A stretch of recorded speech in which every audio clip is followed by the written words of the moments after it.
Last night, we're going through these 4 questions to show why Christianity is true. We covered, does truth exist? And we said, if anyone ever says there's no truth, you're going to say, is that true? Then we started talking about, does God exist? And we said there are 3 arguments for the existence of God. What was the first one? The cosmological argument from the beginning of the universe. The second one? The teleological argument, or the design argument. We were right in the middle of that, and we're going to pick that up here in a minute. And then finally, the third is the moral argument. We'll get to that here this morning. And we said last night that the teleological argument has 2 aspects to it at least. One is the fact that the universe is fine-tuned to support life here on earth, and we talked about the amazing vastness of the universe and how God counts the stars. He gives names to all of them. There are more stars in the universe than there are grains of sand on all the beaches on all the earth. We talked about how amazing that is, but what's more amazing is that you, as a human being, are more incredible than the universe, because the universe, despite how beautiful it is and vast it is not made in the image of God, but you are. And as we said yesterday, the image of God does not mean you look like God, because God is not a material being, He's an immaterial being. It means you're personal like God. You have mind, emotion, and will. You know, you feel, you want, and you can create and cultivate. That's where we get the word culture from. We're here to be ambassadors, co-regents with God here on earth. And He's bringing in a new kingdom that ultimately will be a physical kingdom, a renewed heaven and earth. The second aspect of this argument, other than the fine-tuning, is the fact that you are designed as well. This is you in the womb at 11 weeks. Question, is this animal, mineral, vegetable, or human? Yeah, that's a human being. In fact, let's go back even further than 11 weeks. Let's go all the way back to when your mother and your father got together to conceive you. Have you had this talk before? I see some young people in here, so I'll try and be discreet. I also see some older people in here, so I'll try and be discreet as well, just in case you've forgotten how this works.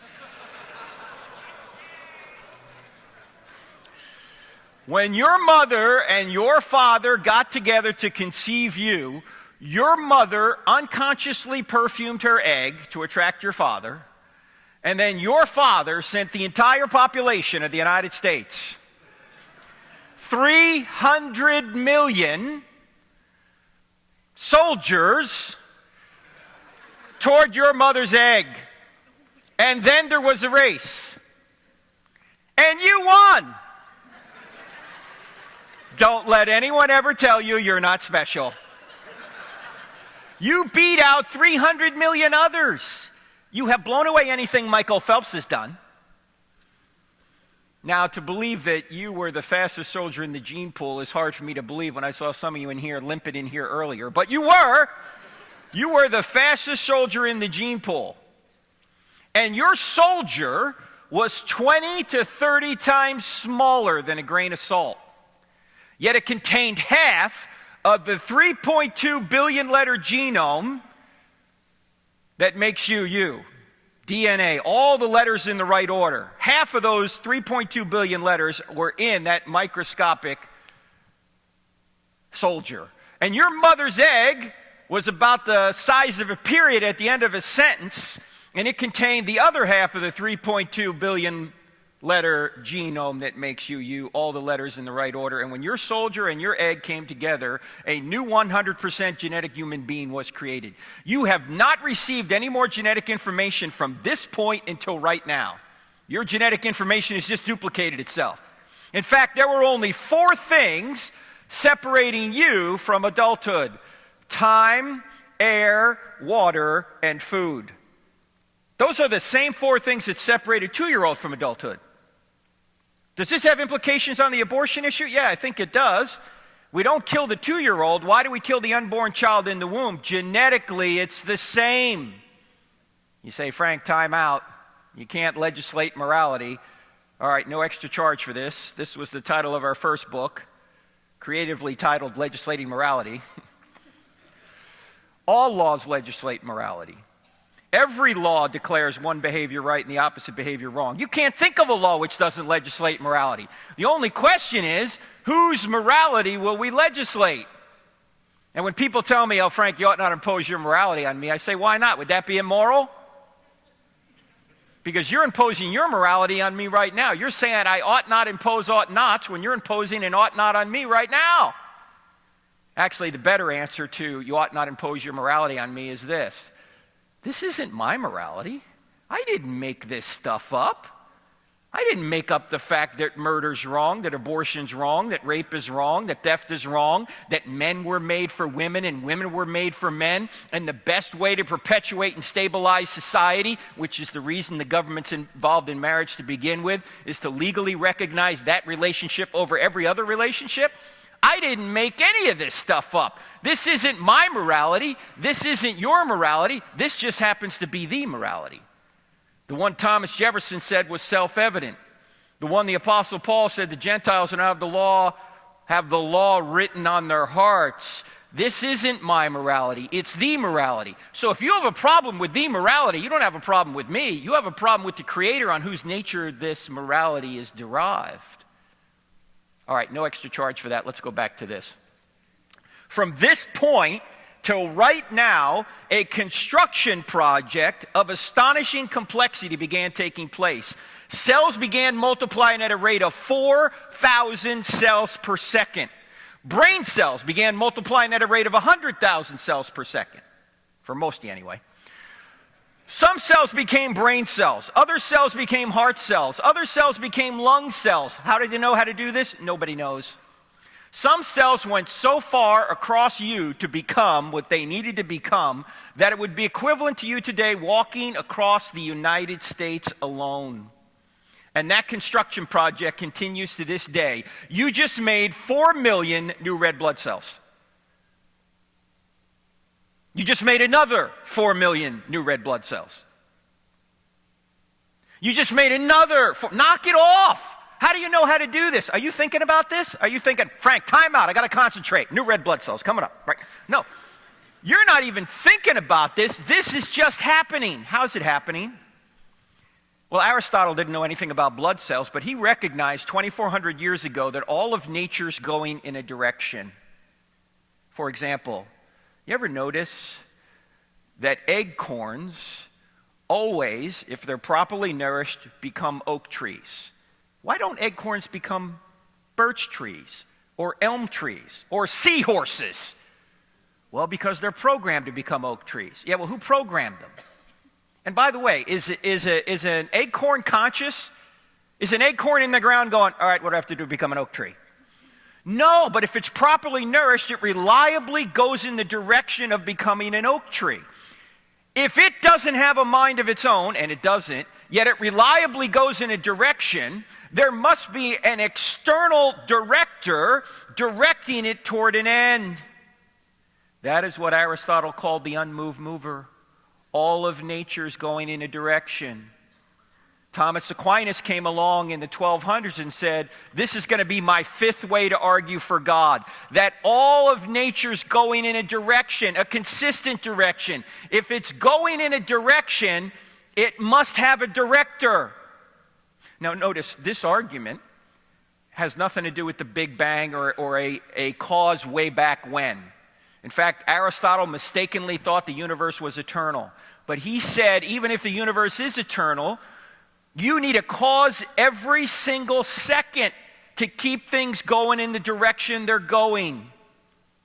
This is a teleological argument, a design argument for every single second. This is why we can do science, by the way, because the world is orderly, it's directed, reliable cause and effect occurs. If there were no director, we couldn't do science. The world would be chaotic, and there'd be no way to make reliable cause and effect claims or observations.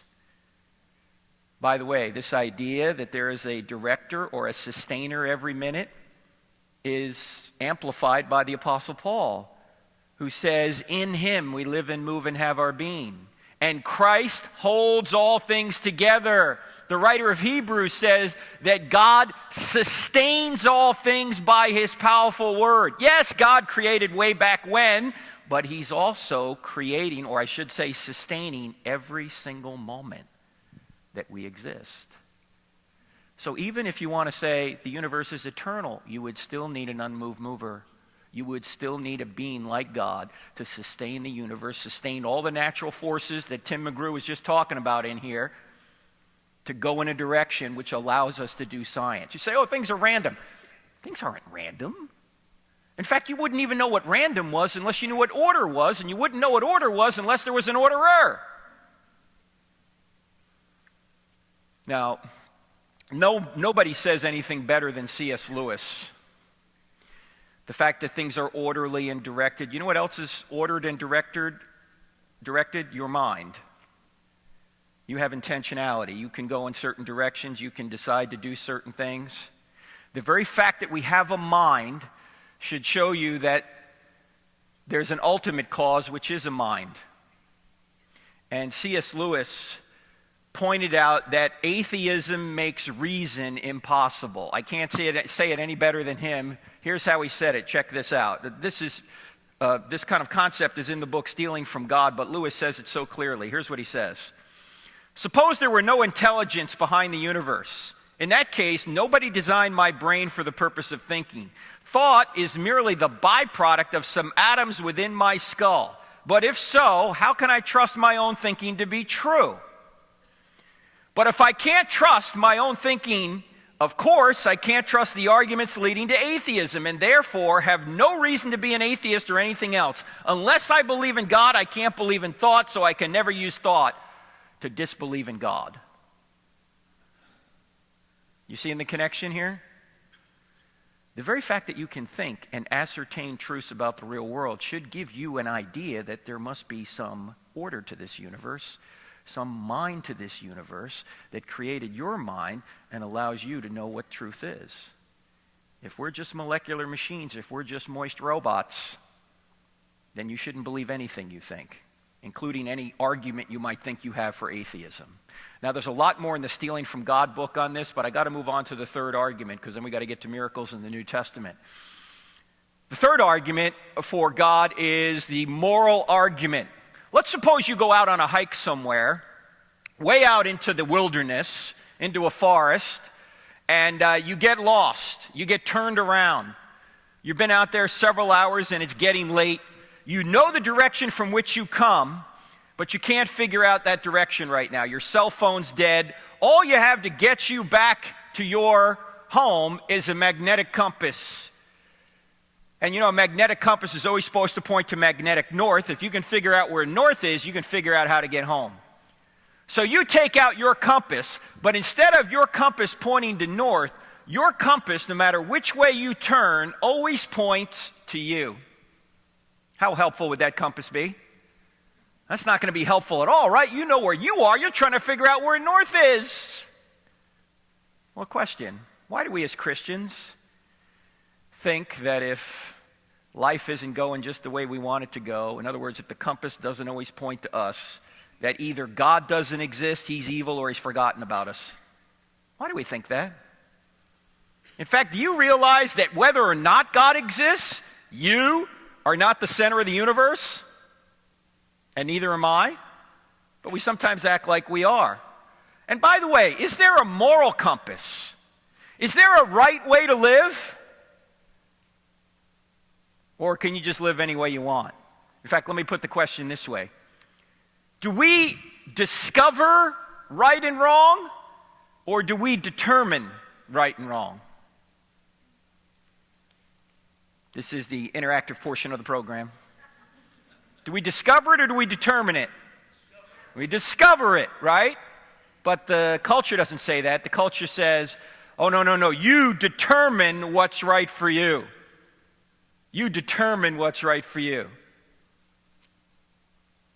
I was at a church in Sioux Falls, South Dakota about 4 years ago. We were going through this I don't have enough faith to be an atheist material in a lot more depth. It was going over several nights, and the second night I was there, we had the microphone set up for the Q&A, and a couple of young men in their 20s got up to the microphone, and they were atheists. I didn't think anything of it. You call something I don't have enough faith to be an atheist, atheists are going to show up. The next night I was there, about a 50-year-old man got up to the microphone, and he had a question written on 2 sheets of paper. And he began to read the question. 10 seconds into reading the question, he just broke down crying. He couldn't go any further. So I walked down to him off the platform, and he just handed me the 2 sheets of paper, and all he said was, "Read it, read it." So I began to read it to myself as I'm walking back up here. And by the time I got back up here, I realized that that man, whose name turned out to be Steve, was upset for 2 reasons. Reason number 1, Steve had recently learned that a supposed friend of his, also about a 50-year-old man by the name of Tom, had been sexually abusing Steve's daughter from the time she was age 4 to the time she was age 14.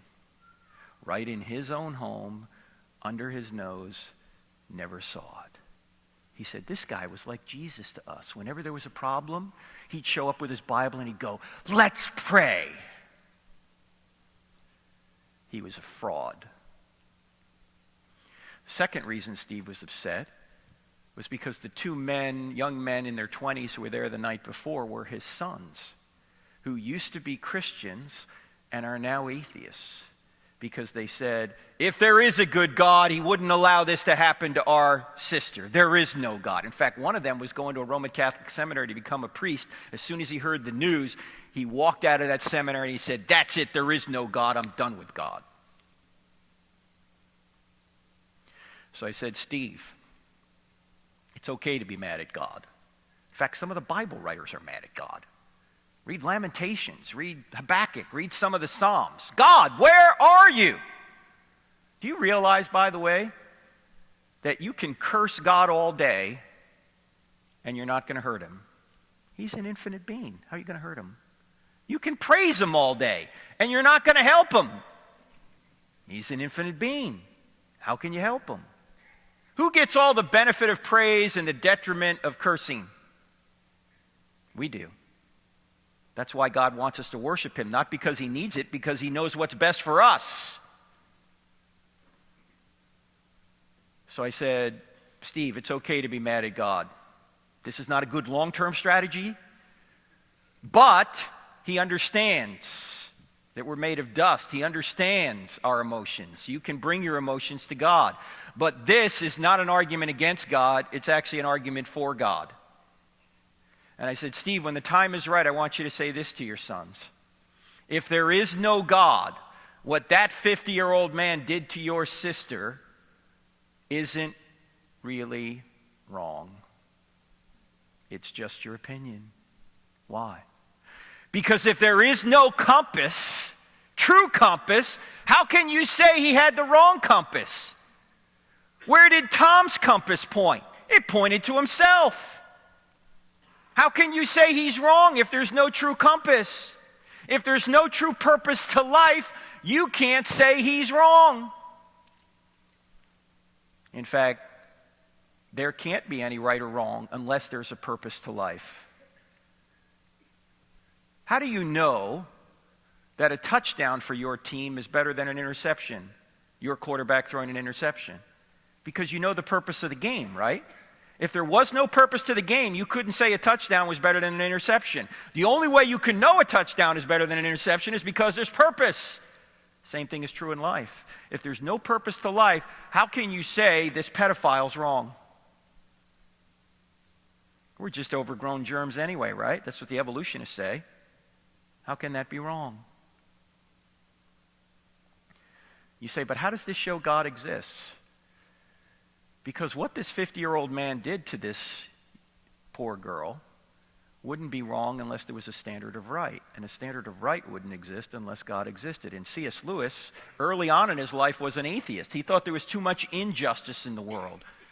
Then one day he had an epiphany. He ultimately wrote it in the book Mere Christianity because he realized his argument against God didn't work. It actually showed there was a God. Here's how he put it.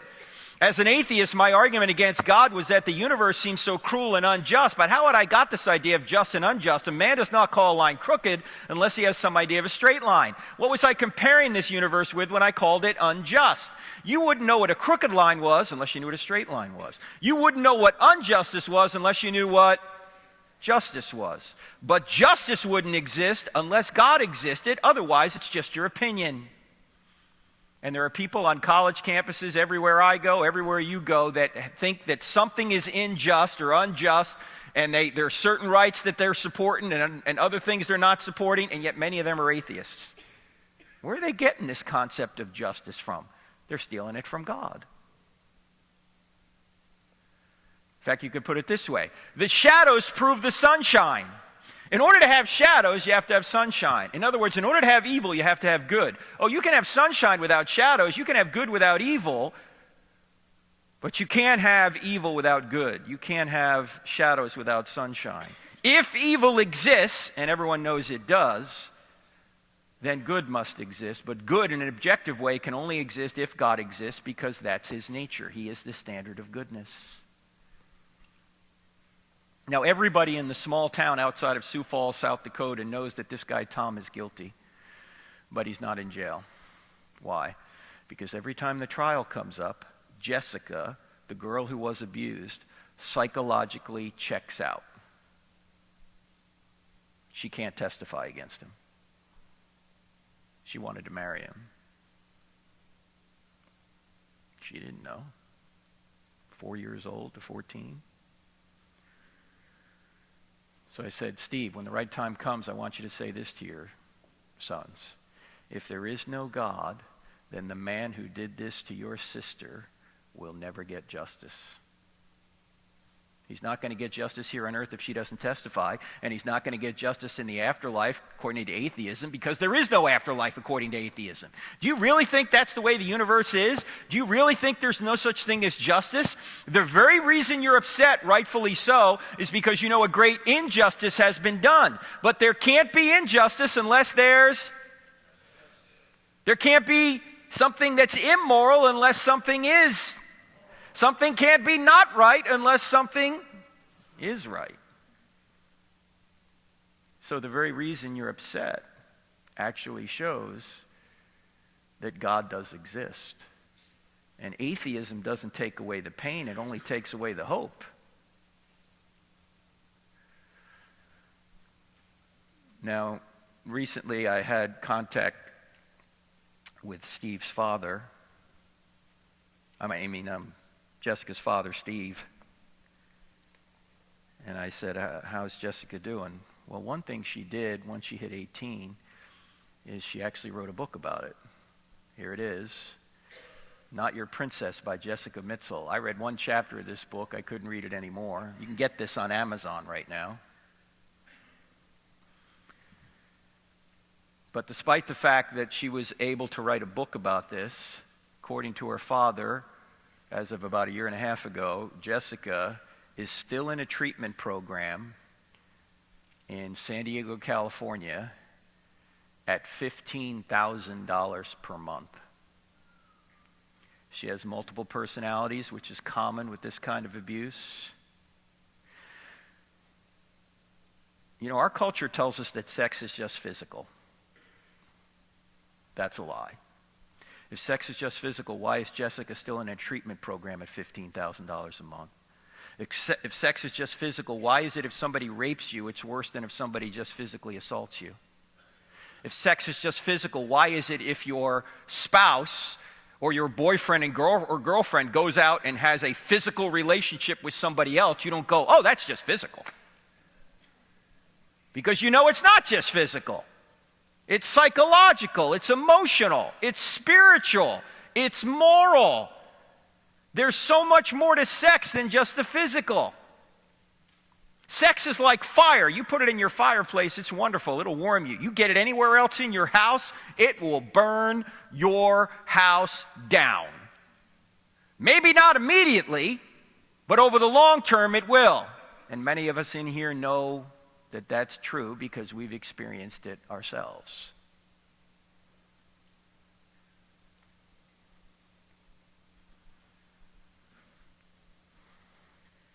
What's the bottom line to this? That God's nature is morality's true north. If there is no God, then the sexual abuse of children isn't really wrong. Ladies and gentlemen, is the sexual abuse of children wrong? Yes. Then God exists. I know that sounds counterintuitive. Now you might ask, why would God allow it to continue? That's another question. In fact, we'll cover that a little bit in the breakout session when we talk about if God, why evil. But what you can't say is it means God doesn't exist, because it wouldn't even be wrong unless he existed and his nature, which is the standard of good, existed. Now, there's a lot more in the books on this moral argument. There's many questions that come up with it. Most questions on a college campus are somehow related to morality. I'd say 70% of them are related to morality. So you have to get good at dealing with moral questions.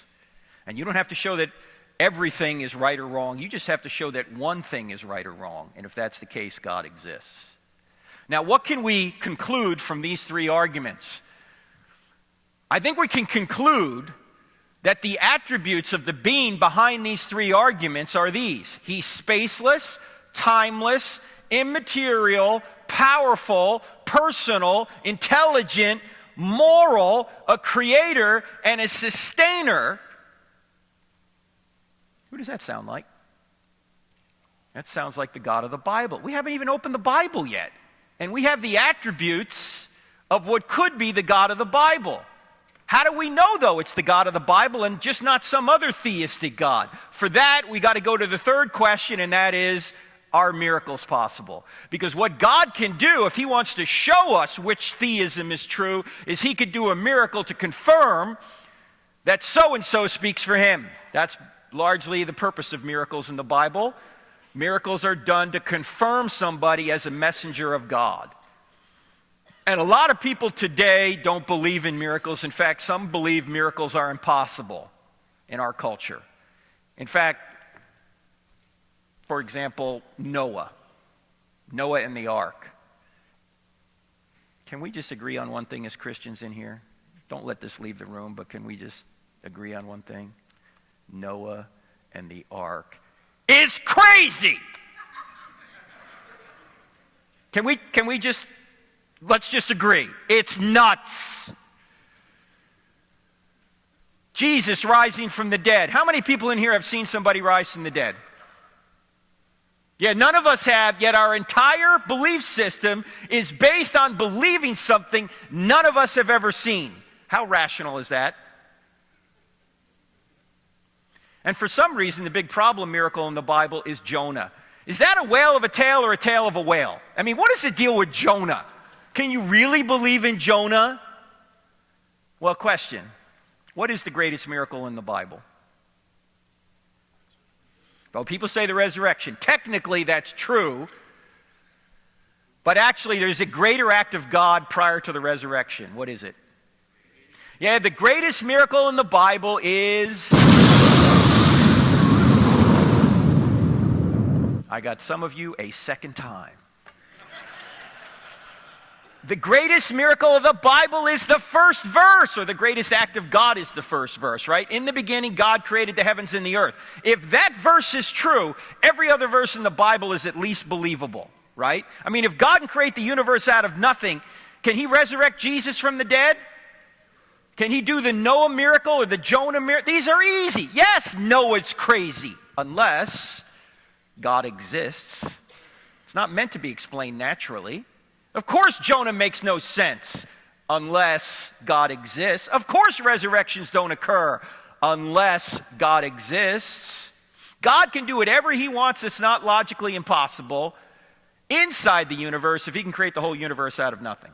Now, some of you going, Frank, wait a minute, what's this logically impossible stuff? I thought God can do anything. No, there's many things God can't do. What can he do? He can't do logically impossible things. Like he can't create a married bachelor. I know some guys try, but no, there are no married bachelors, okay? He can't create a one-ended stick. Doesn't exist. He can't create a square circle. Doesn't exist. He can't create an honest politician, okay? There are some things that are just too hard for God. In fact, you can do some things that God can't do. What can you do that he can't do? Like sin, right? He wouldn't be the standard of righteousness if he could sin. He can't lie. He can't go out of existence. There are many things that you can do that God can't do, but if he could do those things, he wouldn't be the standard. Now, here's the interesting thing. Atheists are admitting the data for Genesis 1:1. They don't think God did it, but as we mentioned earlier, if space, matter, and time had a beginning out of nothing, what could have caused it?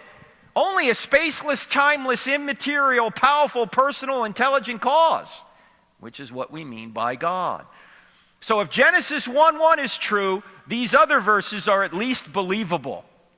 We're not saying at this point they happened. We'll get there. We're simply saying it's possible that they happened. Now, let me say a couple of things about miracles, because a lot of people will say, I can't believe in a miracle because I've never seen one. That is not a good reason to disbelieve something. Why? Because you believe in a lot of things you've never seen. You've never seen your mind. Do you believe in it? Yeah, you're using it right now, I hope. You've never seen the laws of logic or the laws of mathematics, yet you believe in them. You've never seen justice. Oh, you may have seen justice done or injustice done, but you've never seen it. Why? It's not a physical thing. You've never seen love. Oh, you may have been loved, you may have loved, but you've never seen it. Why? It's not something you see. In fact, in one of the debates I had with Christopher Hitchens, you guys know who Christopher Hitchens was? He was a brilliant British atheist who sounded more brilliant than he was because he had a British accent. Anyway, in one of the debates we had, someone from the audience asked Christopher this question: what is love? And Hitchens, being a materialist, had to answer with some kind of material answer. And so he hemmed and hawed a little bit, and he finally said, love is a chemical. And I said, don't tell that to your wife. Like, honey, do you love me? Yeah. Why? I got the chemical today. Tomorrow, maybe I don't. No, this can't be explained by chemicals. Love, like justice, like the laws of logic, like the laws of mathematics, are immaterial realities grounded in the nature of God. You've never seen gravity. Oh, Frank, come on. Sure it is. There it is right there. There's gravity. Nope, you're not seeing gravity. What are you seeing? You're seeing the effects of gravity. And that's how we know God exists. We reason from effect back to cause. We see an effect known as creation. We reason back to a cause, a creator. We see an effect known as design. We reason back to a cause known as a designer. We see an effect, the moral law written on our hearts. We reason back to a cause, a moral lawgiver. That's what scientists do. They find an effect, they try and figure out what caused it. What's the greatest science of all?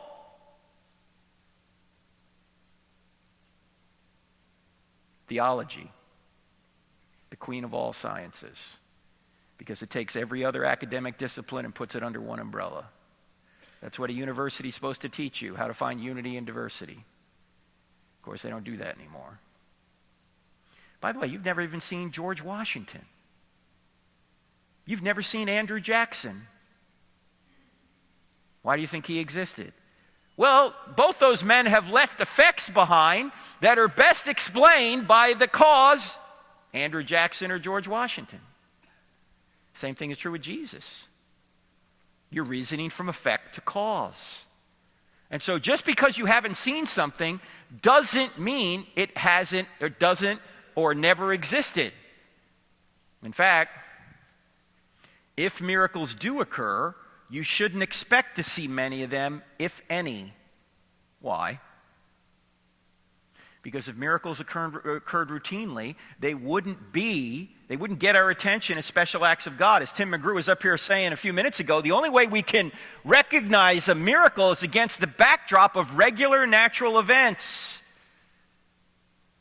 But if miracles occurred all the time, they wouldn't get our attention. Suppose resurrections occurred all the time. What would the resurrection of Christ mean? Nothing. You go to somebody and you go, Jesus rose from the dead for your sins. And the guy goes, so what? Uncle Leroy just rose from the dead 2 weeks ago. Now I got to give the inheritance back. No. It's got to be a rare event. It can't be a regular event. Resurrections, if they occur, have to be extremely rare if the resurrection of Christ is going to mean anything to us. And it is a very rare event. That's the only way it can get our attention. So just because you haven't seen it doesn't mean you ought not believe it, and you should expect miracles to be rare. Now, if you're not sure miracles occur today, all you need to do is get Craig Keener's 2-volume hernia-inducing set called Miracles, because he goes through this in great detail. Bob, have you had Craig here for this? Yeah, Craig is an amazing scholar, so check him out if you want to go further. But one other thing about this, and we'll move on to the New Testament. If no miracles have occurred since the apostles, Jesus and the apostles, Christianity is still true. You don't need modern day miracles to show that Christianity is true. Christianity is built on the resurrection. So it's still true even if you don't see miracles today, and never have, and they don't occur. All right? All right. Finally, let's get to the key point. Is the New Testament true? We know that truth exists, that God exists, that miracles are possible. The question now is, has a miracle known as the resurrection occurred about 2,000 or so years ago? Because if that has occurred, everything else is academic. Everything falls like dominoes if the resurrection has occurred. We don't need to show the Bible's inerrant. We don't need to show it's inspired. We just have to have enough data to conclude that Jesus rose from the dead. And there's a lot of evidence, I think, that the New Testament writers are telling the truth. I'm going to list 8 lines of evidence that the New Testament writers are telling the truth. We're only going to spend time on 2 of them because we have limited time here. And Gary tonight is going to talk in depth about one of them that I won't talk about. I'll just mention it. So you're going to want to see Gary's talk tonight. Here, they all begin with the letter E. This will help you remember them. First, we have early sources, and Gary's going to talk about this tonight, particularly when it comes to the creeds. Not only are the New Testament documents written early, but they contain early information, and Gary will explain that tonight in great detail. Secondly, we have eyewitness details. Things only eyewitnesses would know. For example, Colin Hemmer has done great work. He's a Roman historian. He died back in about 1989, and he found 84 details in the book of Acts alone, the second half of the book of Acts, that are either eyewitness verified details or probably eyewitness details. And all those 84 are listed in chapter 10 of I Don't Have Enough Faith to Be an Atheist. Craig Blomberg of Denver Seminary found 59 such details in the Gospel of John alone. These are verified or at least eyewitness probable details that you can see. They're all in chapter 10 of the book as well. And there's more than that. There's embarrassing stories. I'll get to that in a minute, as well as excruciating deaths. Number 5 is embedded confirmation.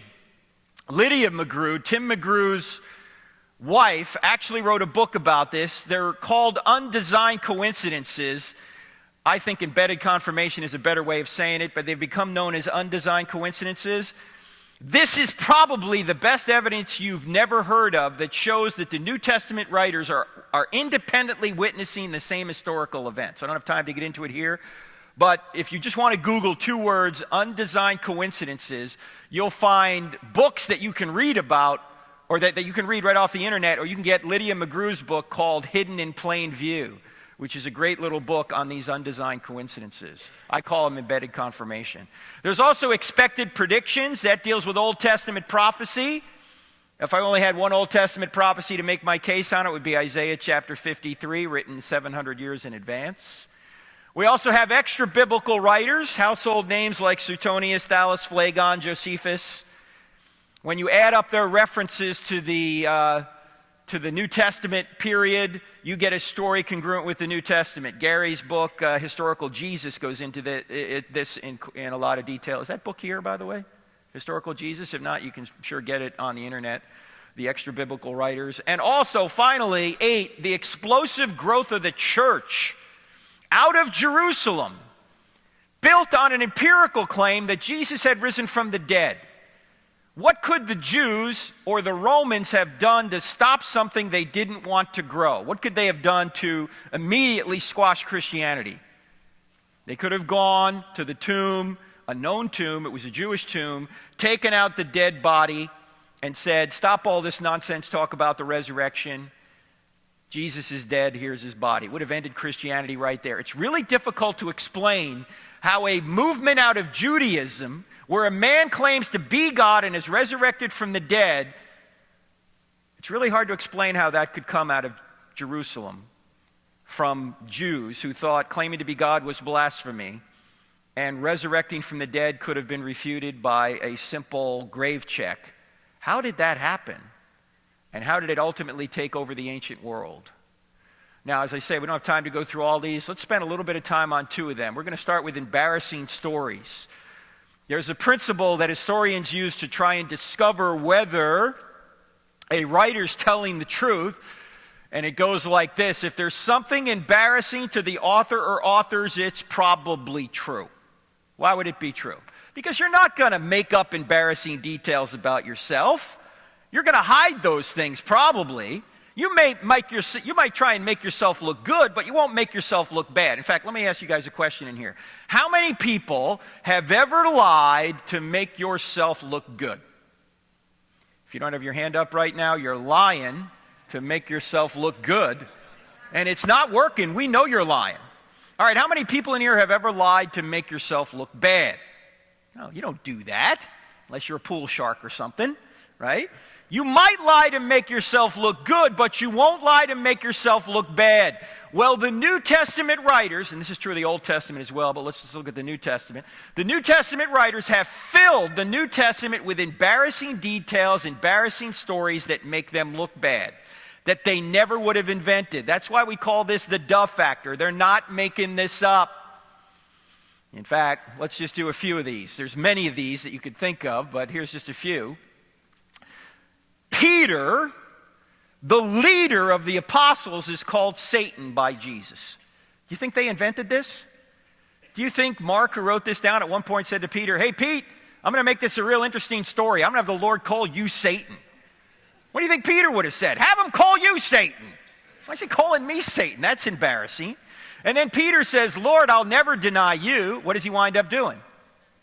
He denies him 3 times.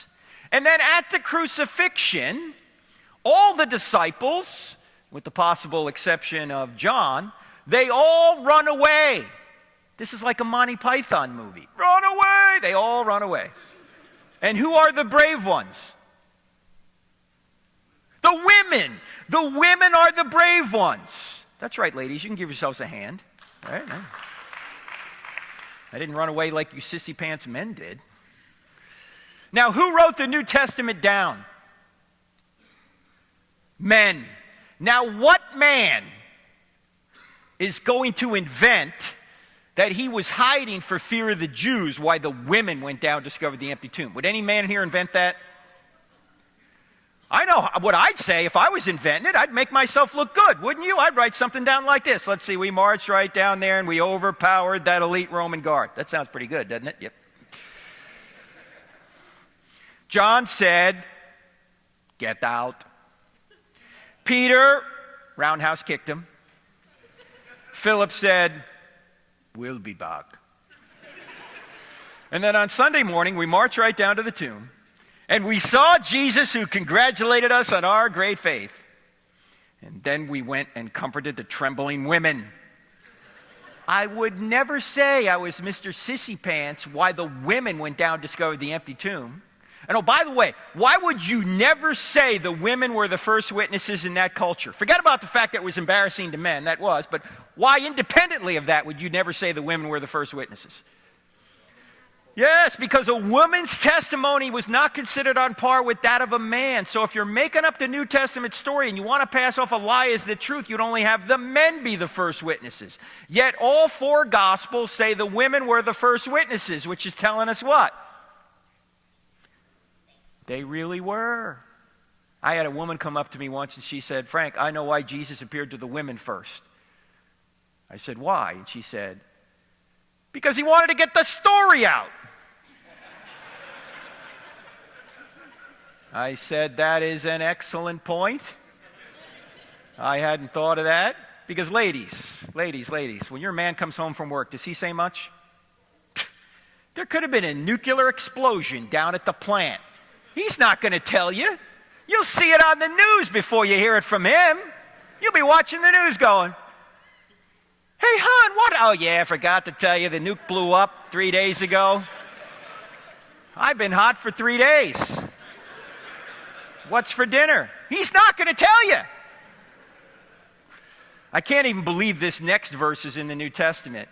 But you know, Matthew chapter 28, where Jesus is giving his disciples the Great Commission.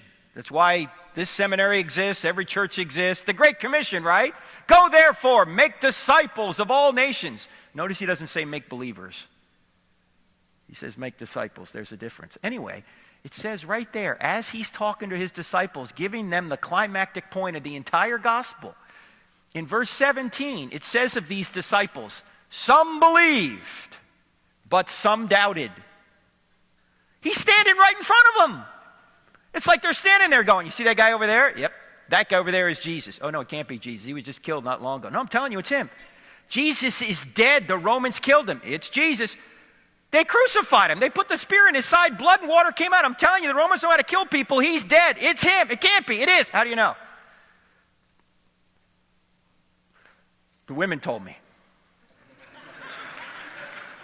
They're not making this up. There's even potentially embarrassing details about Jesus in here. Jesus is considered out of his mind by his own family who come to seize him and take him home. This is what Mark chapter 3 says. Now, you may have heard some of the scholars say that, the New Testament writers embellish Jesus to be God. Really? Then why is Mark chapter 3 in there? That's embarrassing. And Mark is almost universally recognized to be the earliest gospel. And it's very embarrassing that his own family wouldn't believe in him. In fact, in John chapter 7, considered to be the latest gospel, it says his own brothers don't believe in him. That's embarrassing that his own brothers don't believe in him. We learn later, however, that James, the half-brother of Jesus, who didn't believe Jesus was God when he walked the earth prior to the resurrection, dies as a martyr in the city of Jerusalem in 62 A.D. The Sanhedrin, the Jewish ruling council, throw him off the Temple Mount, and then they stone him to death. He's the pastor of the church in Jerusalem. Who tells us this? No New Testament document tells us this. Josephus, the Jewish historian, who was probably in Jerusalem at the time because he lived from 37 A.D. to about 100 A.D., he tells us this, as well as another writer, Hegesippus, who lived later. Why is James dying as a martyr for his brother when 30 years prior to that, in Jerusalem, he didn't think his own brother was God? The key is a creed that Gary will tell you about later tonight, 1 Corinthians 15, verses 3 to 8, where it's listed who Jesus appeared to. One of the people Jesus appeared to was James. That must have convinced him that his brother was God. Before Jesus rose from the dead, James said, yo, bro, you're not God. After Jesus raised from the dead, James said, yo, bro, you're God. Now, how many people in here have a brother? All right, how many people have a brother who thinks he's God? Yeah. You don't believe in him either, do you? Neither did James. By the way, one of Gary's minimal facts is the fact that scholars are saying now that James was converted, in addition to Paul. So this is really good testimony, but it's still embarrassing. Also, Jesus is called a drunkard. He's called demon-possessed. Do you think they invented that? Hey, they're calling the Lord demon-possessed. He has his feet wiped with the hair of a prostitute, which easily could have been seen as a sexual advance. And oh, by the way, notice there are two prostitutes in the Messiah's bloodline. Who are they? Rahab and Tamar. Do you think Matthew and Luke, when they put the genealogies together, got together and said, you know what, I really think we ought to spice up the Messiah's bloodline a little bit. Let's put a couple of prostitutes in there. What do you say, Rahab? No. This is embarrassing. In fact, there's a lot of embarrassing people in the bloodline of the Messiah. Judah, from where we get the term Jew from, not a good guy. Read about him in Genesis, 37, 38, somewhere in there. David is in there. David, a man after God's own heart. Yeah, but he's a liar, adulterer, and a murderer. Gee, I guess there's hope for the rest of us then, huh? Bathsheba's in there. In fact, I think it's Matthew. When he gets to Bathsheba in the genealogy, he won't even mention her name. What does he say instead? Uriah's wife. Ooh. This is like tabloid stuff. Notice that? He's telling the truth, but it's a slam. Who was Uriah? Husband of David, husband of David. Yeah. And he loved Jonathan too. No.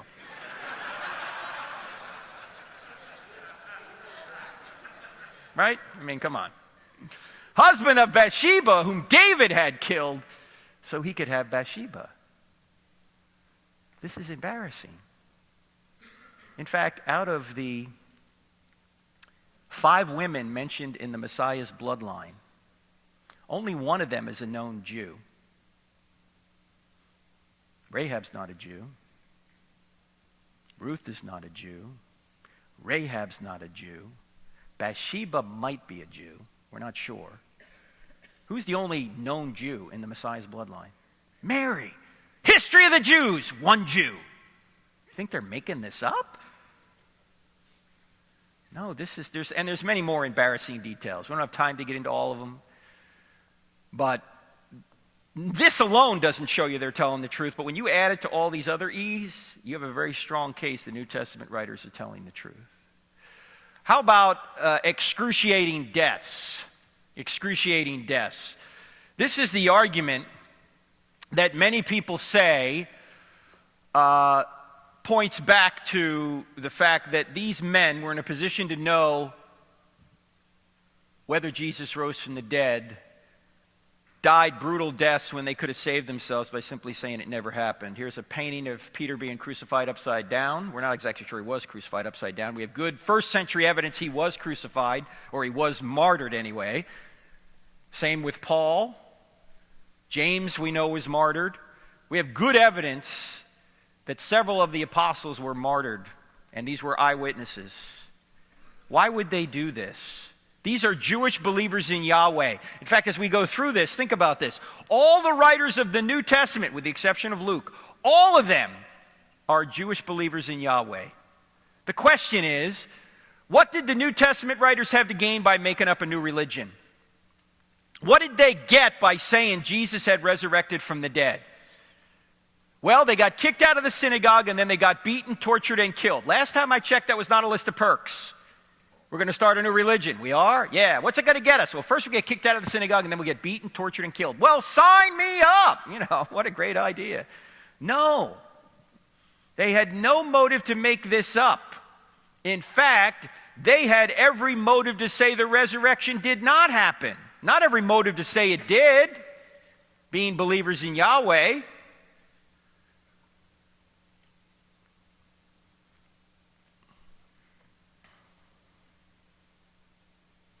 You probably get this question. I get it sometimes. Are there any non-Christian writers who talk about Jesus and the apostles? I mentioned them earlier. They're in chapter 9 of the book. They're in Gary's book, Historical Jesus, in more detail as well. But when people ask that question, you know what's sort of underneath the question? An illicit assumption. And here's the illicit assumption. You really can't trust the New Testament writers because these people were religious. And we know religious people embellish things. They have an agenda. They make things up. But the objective secular writers, you can trust them. If you think about that for more than 10 seconds, you'll realize how silly that claim is. What did the New Testament writers have to gain by making up the resurrection? Nothing. They got everything to lose, not to gain. You can trust them because they actually had a moral hazard by saying it was true. My friend J. Warner Wallace, many of you know who he is, the cold case homicide detective, who's written a great book called Cold Case Christianity and many other books. He says whenever he finds a dead body, a murdered body, he says there's only 3 reasons why that guy's dead. There's not 1,000 reasons.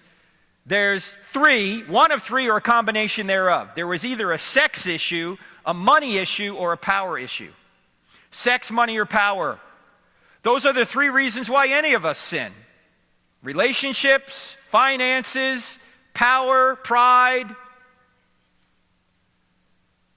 So if you're going to try and say the New Testament writers had some kind of conspiracy, you got to find one or more of those 3 motivators in their calculus. Question: did the New Testament writers get chicks for saying Jesus had risen from the dead? No chicks. Did they get money? No money. Did they get power? No, they had the opposite. They were persecuted. Paul had power as a persecutor of Christianity. As soon as he became a Christian, the tables flipped on him, and he was persecuted.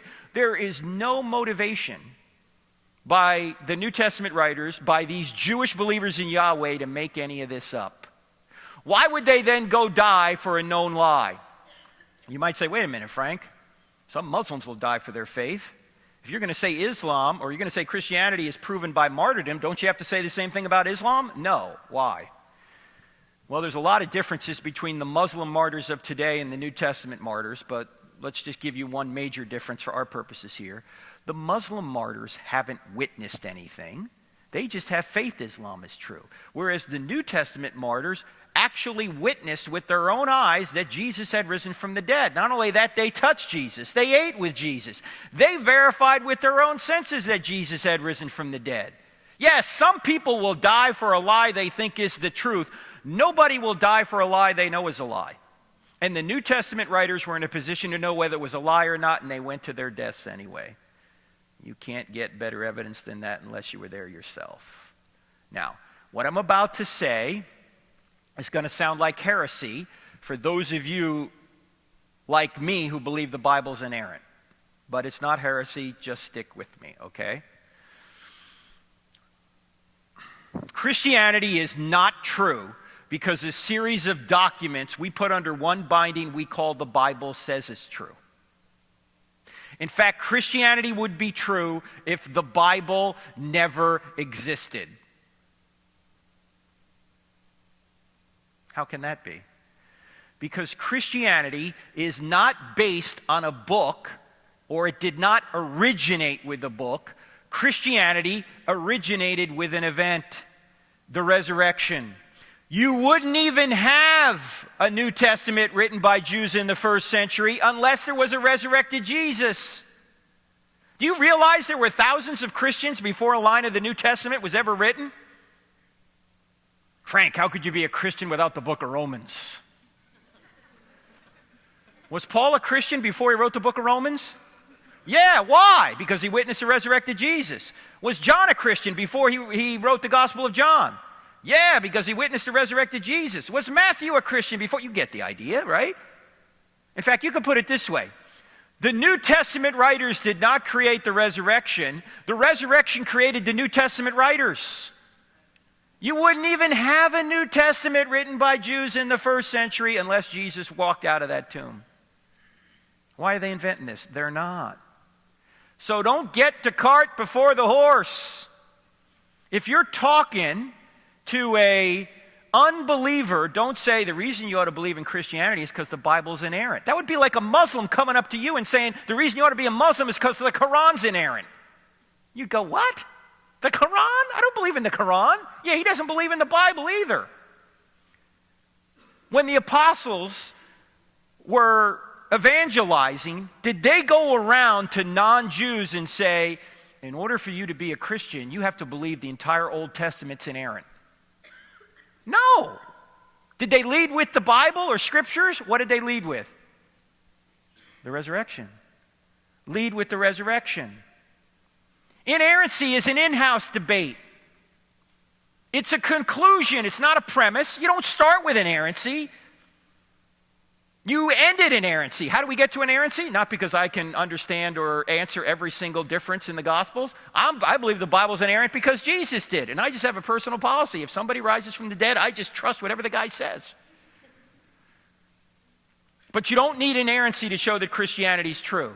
I think Gary may talk about this more tonight. You don't need inerrancy. You just need to know that the resurrection occurred and everything else will fall from that. All right, there's more in the books. Both Atheist and Stealing from God has more on this. Let's just summarize the whole argument before we go to questions here in just a minute. Does truth exist? The answer is, if somebody says there's no truth, you're going to say, is that true? Does God exist? Yeah, we talked about three arguments, cosmological, teleological, and moral. When you put those three arguments together, you get a spaceless, timeless, immaterial, powerful, personal, moral, intelligent creator who created and sustains all things to this very moment. Are miracles possible? What's the greatest miracle in the Bible? Creation, Genesis 1:1. So resurrections are easy if Genesis 1:1 is true. And now, is the New Testament true? Doesn't have to be inerrant. Is it telling us the truth about the resurrection? I think the answer is yes. All right, so if you want to go further, the books and the DVDs are on the table. Don't forget to text the word evidence to 44222. We're now teaching online courses that you can take on our website. In fact, we're starting one in a week and a half with Dan Wallace of Dallas Theological Seminary on textual criticism. If you want to be a part of that course, go to crossexamine.org, click on online courses, you'll see it there, and you'll be able to ask Dan Wallace questions live over Zoom video. Gary also teaches a course for us on the resurrection. We're on YouTube, Twitter, and Facebook. In fact, we're so into YouTube, Twitter, and Facebook, we've actually combined these three into one social media platform. We call it UTwitface. It's kind of a Jersey thing. You may want to sign up for that. We're on radio on Saturday, DirecTV on Wednesday nights, and if you don't do anything else, download the Cross-Examined app. 2 words in the App Store, Cross-Examined. It's got the podcast on there. It's got the TV show streaming. It has a quick answer section on there. It has all of our events, videos. So check that out. Cross-Examined app, 2 words in the App Store. We've got over 200,000 downloads, so people are using it. Bottom line to this whole thing is it's true. The answer is, or the question then is, so what if it's true? So what if it's true? So what if Christianity is true? It means that someone actually did die for you. Just like we started yesterday. Somebody actually died for you. When Michael Monsoor was buried in California, just about every SEAL on the West Coast showed up for his funeral. And as you know, SEALs wear the golden trident. Very difficult insignia to earn. And when they passed Monsoor's casket, they took off their tridents and they pressed them into his casket. In other words, they took their identity and put their identity in the one that died for them, the one that sacrificed for them. That's what we're supposed to do. We're supposed to take our identity and put our identity in the one that died for us, the one that sacrificed for us. But of course, our culture tells us, no, put your identity in your political party, or put your identity in your ethnic group, or put your identity in your race. By the way, there's only one race, the human race. Or put your identity in your sexual orientation, or your partner, or your spouse, or your bank account, or your vocation, or your denomination. None of those things are ultimate, ladies and gentlemen. We're supposed to put our identity in our Savior. Everything else is secondary. And this Savior just didn't die. He also rose again to tell us, or to show us what we will do as well. You're never going to achieve contentment here in this life, and certainly not in the next, unless you put your identity in your Savior. So in America, we're having an identity crisis. The solution's quite easy. Put your identity in your Savior.